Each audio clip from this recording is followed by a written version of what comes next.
কিন্তু আবারও ব্যাক করেছি আমরা ম্যাচের মধ্যে লাস্ট 20 ব্যাক করে নিয়ে আমরা বেশ কিছু টিমকে কিন্তু হারিয়ে দিয়েছে সেটা দেখতে পাচ্ছিলাম।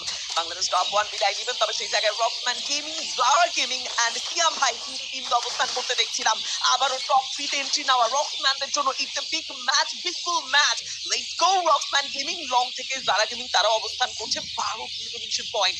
এটাকেও মন্দ বলা যায় না। জয়ব্রো দেখো তসলিম থেকে শুরু করে প্রত্যেকটা প্লেয়ার এত পারফেক্টলি টোটাল লবি তারা দাপিয়ে বেরিয়েছেন, এত পারফেক্টলি তারা নিজেদের অবস্থানটা শো করেছেন। That is brilliant. তবে সিয়াম ভাই কনসিস্টেন্সিতে তাদেরকে পেছাবো না আমি কখনোই। তবে এবার শারিনের দিকে আসবে একটি বুলেট, তাকে ডাউন করা হয়েছিল, রিকল পেয়েছেন তিনি মিফতা সবুজ রাইটি। Let's go once again long থেকে ফাইটি ম্যাক্সের চার্জ।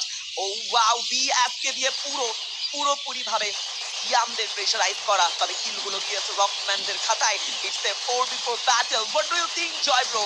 রকম্যান গেমিং নাকি জারা গেমিং? যদিও ইকুয়াল সিনারিওতে বলা বেশ ইজি হবে সেটা।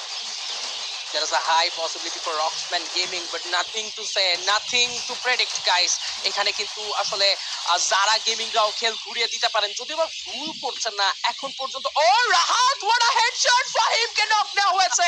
এবার কিন্তু ড্যামেজগুলো আনসু জুড়ে যাবেন। আনসু একদিকে Nejat already super 10 double digit complete করেছে রকসম্যান গেমিং কে নিয়ে। যাই বলবো তাই যেন কম হয়ে যায়। শুরুতেই বলেছিলাম গ্র্যান্ড ফাইনালের স্বপ্ন দেখা যায় রকসম্যানদেরকে নিয়ে। নকআউট পর্ব তো তাদের জন্য অনেক ইজি। এবার তাওহিদ ক্লোজ এন্টার করেছেন, তাওহিদ নক নিয়েছেন, কাউন্টার দিয়েছেন যারা নক করবেন, যারা চেস করবেন, বাট শেষ ফলটা, শেষ হাসিটা রকসম্যানরাই হাসবেন। আজকের দ্বিতীয় দিনের শুভ